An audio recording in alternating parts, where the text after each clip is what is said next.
it is possible to play without killing hardly anything. And often out on the streets, it's better to run from them than to engage them. But that does mean you train sometimes. You get all these things following you. So, like, if you pause, you're suddenly mobbed. So the moral is never pause. Yes, as in life. Be like a shark. Always keep moving forward. Right. Until someone gets a bigger boat and takes you down. Things I learned from Silent Hill. Be like a shark. Which is odd, as there are no sharks in the game. In any of the games. Police. You got the theme? Lion. You got the theme of the keys yet? I don't even remember. Woodman, Lion, Wizard of Oz? Yeah! One more key for that luck. It's gonna be talking tree. No. Hunting the goddamn Wizard of Oz keys. If you don't know where they are... Oh yeah, because I mean you can't see anything. Right. And the map, it's not really obvious, but the map kind of circles where the keys are. But it doesn't kind of announce itself when it does it. Like when you hit the lock, it kind of marks the map. And so many players have spent a lot of time roaming this part of town looking for the damn keys. Yeah, this is so difficult. Like, it's supposed to be moody and everything, but I just feel like, oh god. Well, I mean, in context of the time, and if you're, you start out kind of wrapped up in the game, it's just feeling alone and unsafe all over town. I didn't even read what that one said. Scarecrow.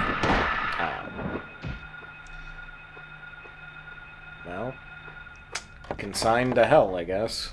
Now, of course, he knows that plank that he crossed isn't going to break, but when you're first playing, you don't necessarily know that's the case. So, I mean, there's a lot of stuff that's scary, but because he's breezing through it, it's not going to look that way. We're going to get to, like, climax, and it's going to be, like, fighting some fucking demon lord, and it's going to be like, aim for the eye, bang, bang, bang, done, credits. Something like that. At least the credits come with good music.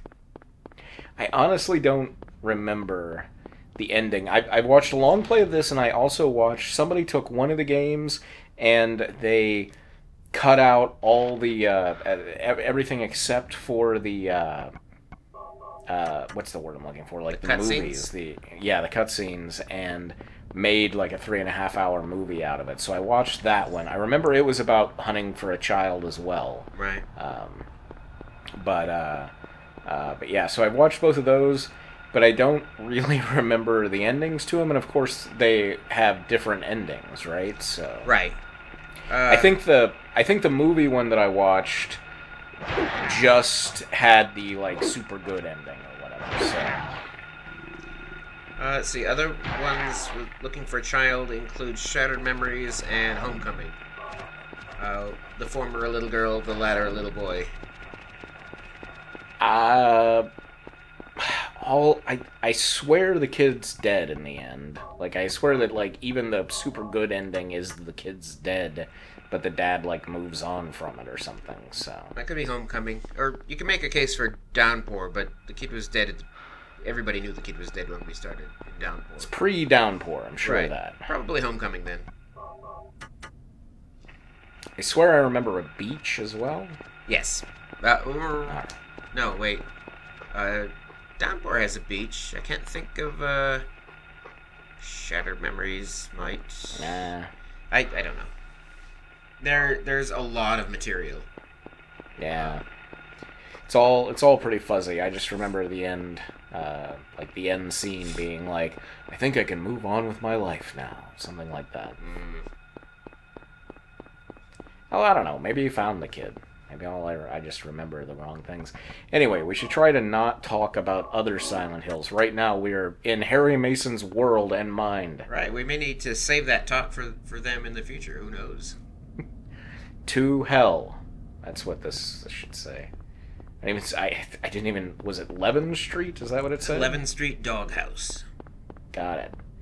And that's where something is. I'm gonna guess that's where the place where those keys are needed goes.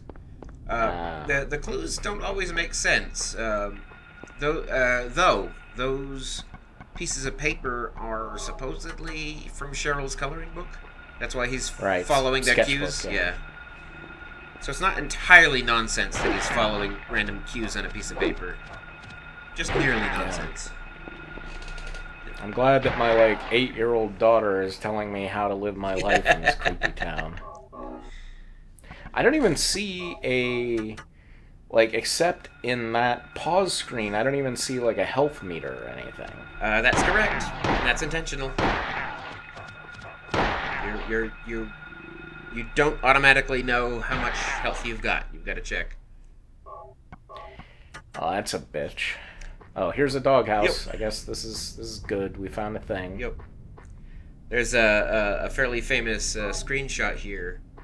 Because when he first sees the doghouse, before he knows that the key is there, he says, "Here's a doghouse. Huh, no dog around here."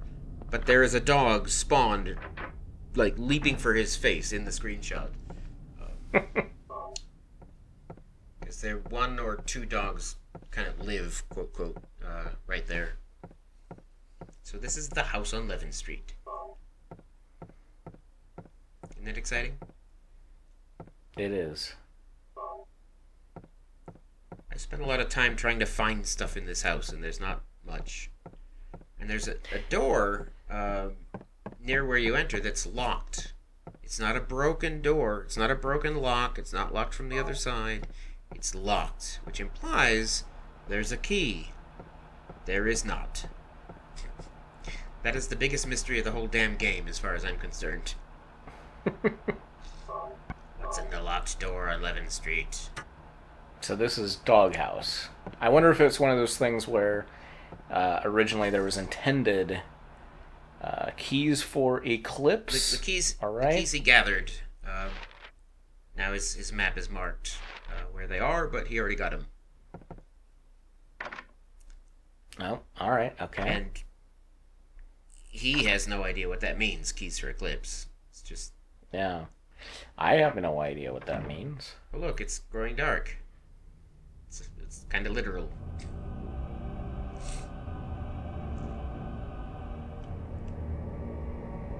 It's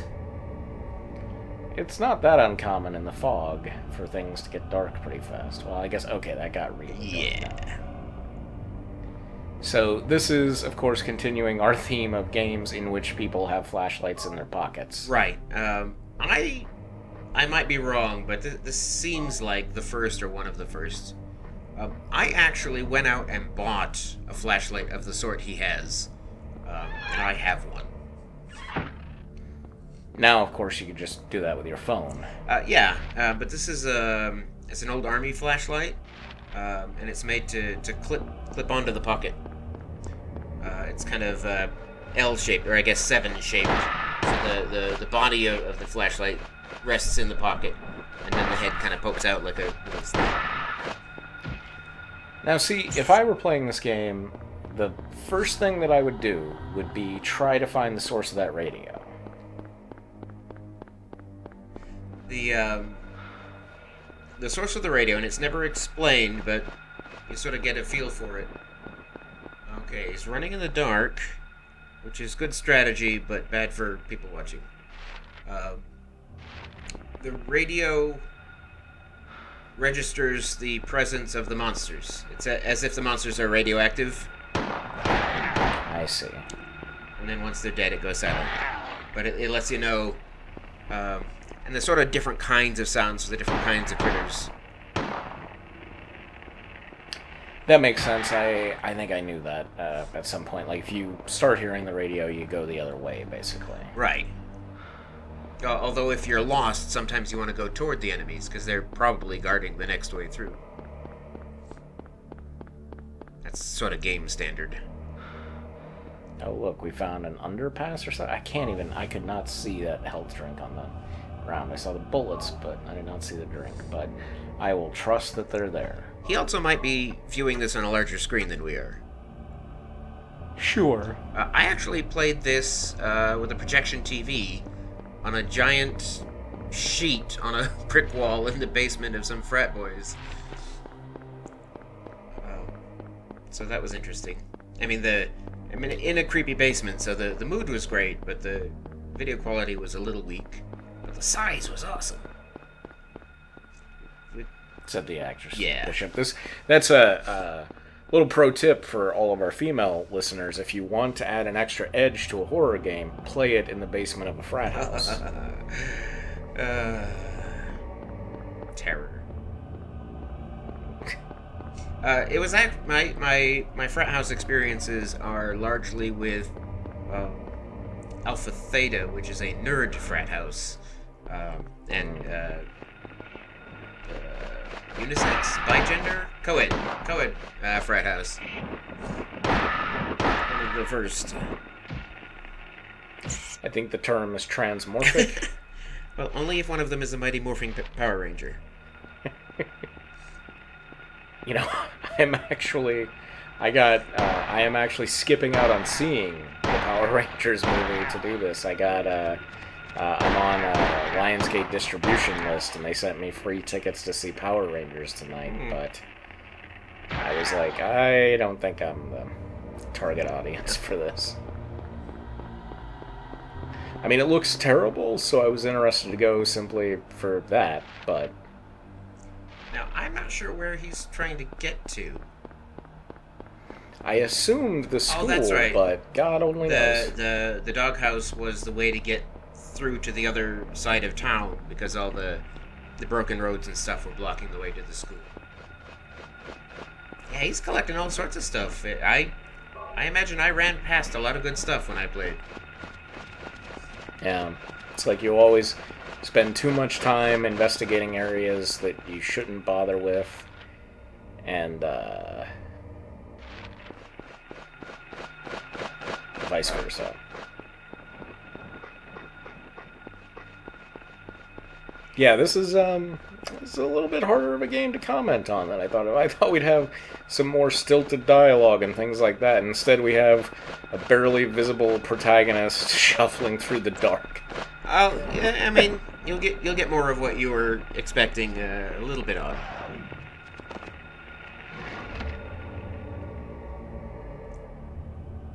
Okay, got out of the way of that dog right at the last second, apparently. This is, of course, the first Silent Hill protagonist to be a scruffy white dude. And that is every single one but 3 thereafter. And when they were introducing Silent Hills, the aborted Game 7, Norman Reedus was going to play the protagonist, and I was like, that's another one! What the fuck? Kojima, come on. I mean, maybe I'm being a cuck snowflake SJW, but we're talking 8 games now. Yeah. There are more than 1 out of 8 people who are adult scruffy white men. Well, it's kind of like how white men get colds worse than anyone else. In the same sense, white men get scared more than anyone else, and so, you know, they all the games are playing on like who's the most fragile, easily nerve jangled identification character, and it's a white guy. You think? Yeah. Okay. It's okay. He can. He's trying to find a way to put a positive spin on it. It's okay, people. He can say that. He has white guys who are his friends. That's right. Let's see. I mean, I wouldn't go that far, but like I knew a white guy in college, and we got along okay. He let me touch his hair. Air Screamer is the name of the flying things. The dogs are called Groaners. I don't know why they need a name other than dogs, but that's what they are. No. Every horror game, the bad guys need a name. Whoa, what was that, Ronaldo? That's all I caught. You're about to meet either great children or mumblers. I don't remember which one. The Oh, actually, we don't know which release this is. If it's the American release, he's going to meet one kind of monster. If it's the European release, he's going to meet another one. Because Americans were a little too unsettled by the monsters looking like children. Hmm. Or not the American players, mind you. Right. The arbitrators of taste in America. Which is one little old lady who lives in Nebraska. I assume that it's Sam Walton's children. Okay. Yeah, probably. It might have told us on the description for the long play, but I did not actually read it, so I guess we'll find out. If they look like a sloth, it's the American. If they look like children, then it's... Yep, it's the American. That's a mumbler. Oh, right, it's the things that attacked us at the beginning. Yeah, I couldn't remember which kind we'd seen. That would have been even weirder if it was children filleting. Yeah, I think that's probably related to the objection as well. And a lot of them, the way they die makes it set up so you'll probably kick them in the crotch. Whether that's intentional or not, it's not something they worked to avoid. So, apparently on this side of the school, there was like a Trent Reznor Lollapalooza going on. Sure. This... So just imagine these as children. I mean, not healthy, regular human children, but... That actually reminds me of the one game idea I had. It was kind of a Duke Nukem-esque sort of shooter, and whoa, the hell was that? Was that Cheryl? Squeak. Okay. He is, he's there to scare you, but he doesn't hurt you. You can walk right through him. He's just a ghost of... He's actually shaped like the children, not the mumblers. But yeah, he's essentially the ghost of one of them. He's called a larval spirit or some silly thing. All right. But yeah, so my idea was that it's like the shooter. You're like a Duke Nukem-esque like badass guy, and there are like somehow all the formula that's out on the market gets contaminated by aliens and turns all the babies murderous. And so you have to go around and shoot babies. That would go over great. Yeah. This is... I think I really have my finger right on the pulse of America. Clearly.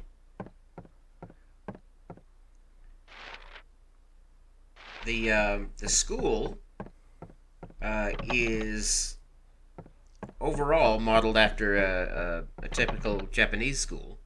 Just the layout and stuff. But dressed like the school in Kindergarten Cop, believe it or not. All right. They're like sort of screenshot side-by-side comparisons of various areas and posters and signs and the cabinets and that sort of thing. I think the creators were just looking for typical American school. Sure. I mean, that was the only American film released in Japan at the time. Sure. Because of the Nazis, yeah. Nazi angle. You're right, yeah. It was... is it...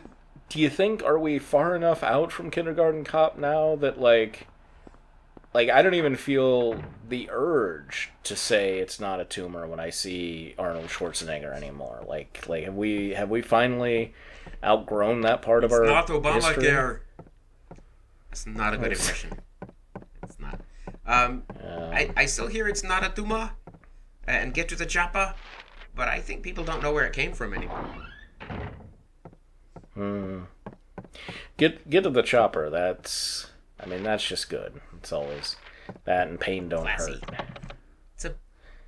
hurt. No, sorry. That was the wrong movie. I Ain't Got Time to Bleed. That's Predator. Pain Don't Hurt is Roadhouse. Game over, man. Oh, it's sad now. It was always a little sad. Well, It's much sadder now. Yes. I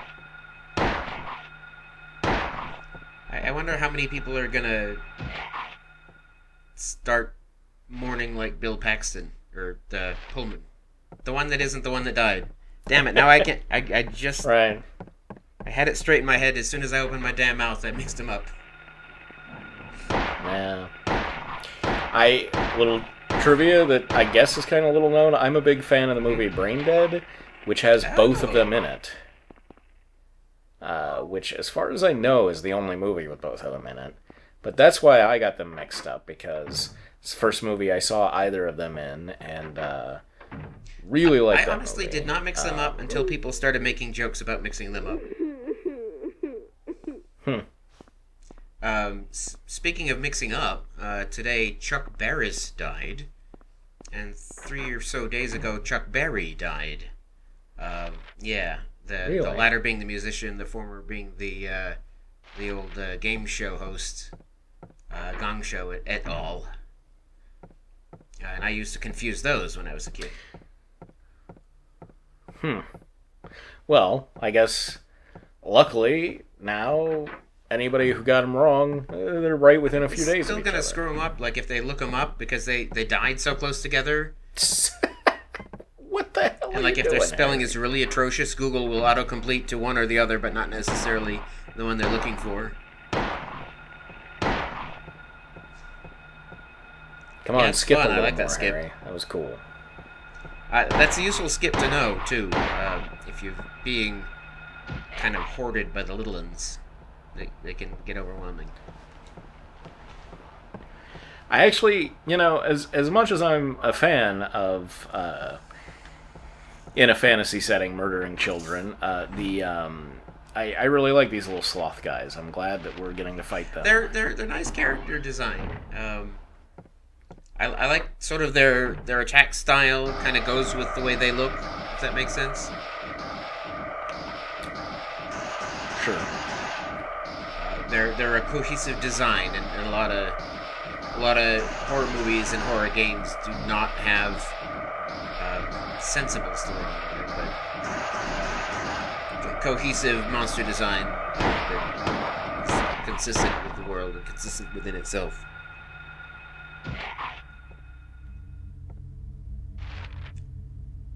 Monster design is one of the first things I look at.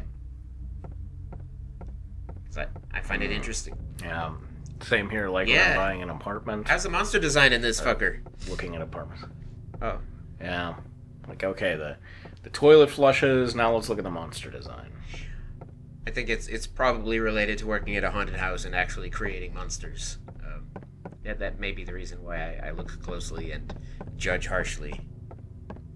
It was Judge Dredd's fill-in when he was, out sick. Judge harshly. Right, I gotcha. Is it a statue? Oh, we had that little poem about this. I assumed the poem was a metaphor, but instead it was literally... What are we doing to We're pouring acid on it, so that it'll dissolve and release the gold medallion. Which he's going to pick up without wiping off or